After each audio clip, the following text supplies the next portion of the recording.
branch, out of the judiciary in the last 50 years, almost without exception, has been in favor of government and against the people of this nation. It has been a downhill slide because we, the people, have not been exercising our power on these grand juries and on the trial jury. Now, here is the beauty of what I have been trying to teach you today.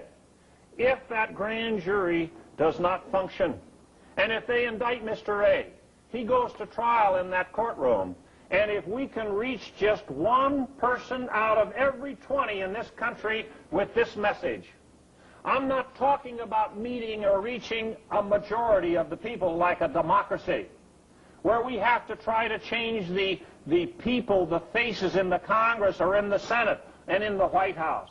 No, we can do it with just 5% of our fellow Americans, our countrymen, understanding the principles that I am talking about here at this point in time.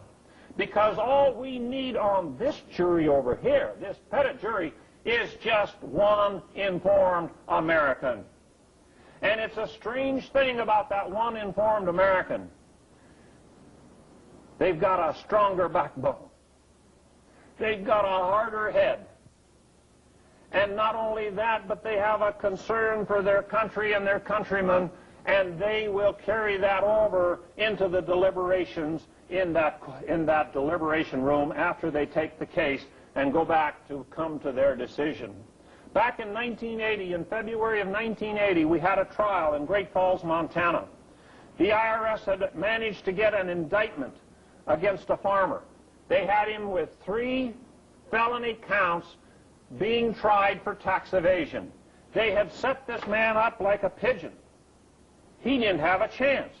They had all of his records.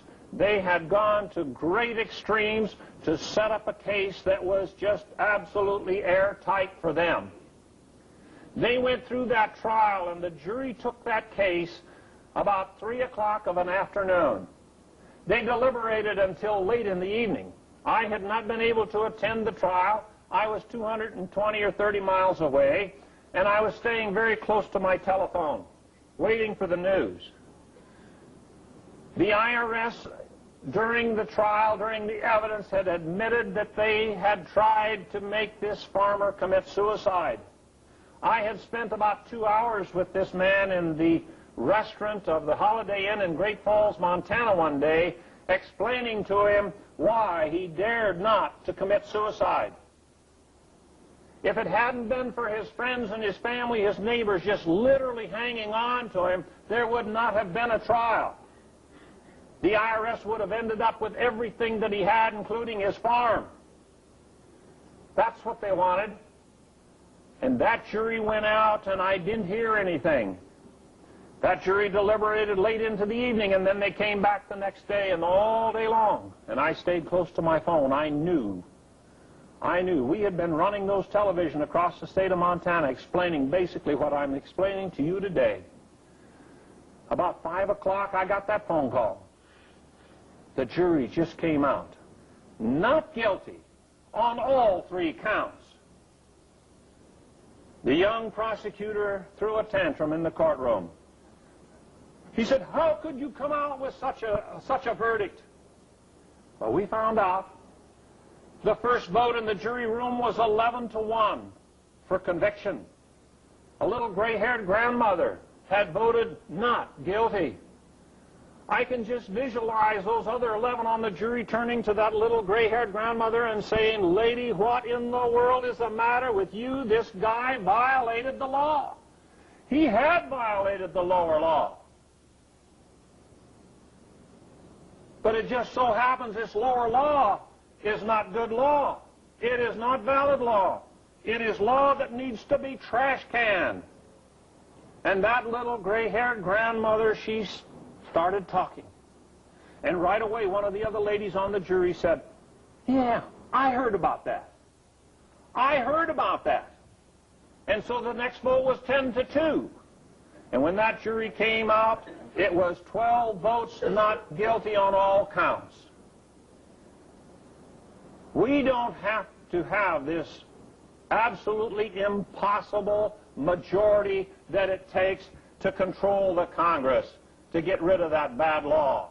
We don't need a majority to elect a president who will sign a law that eliminates the Internal Revenue Service and the graduated income tax. We don't need that. We don't need to change all the faces on the federal bench. All we have to do is educate our fellow countrymen to where we can have that 1 out of 20, because you see 65% of our fellow Americans aren't even registered to vote. They've given up on the system. And then you've got all these people that don't want to serve on the jury. They'll make all kinds of excuses. But you see, the individual who has the information is not going to try to get off of that jury. He's not going to make excuses.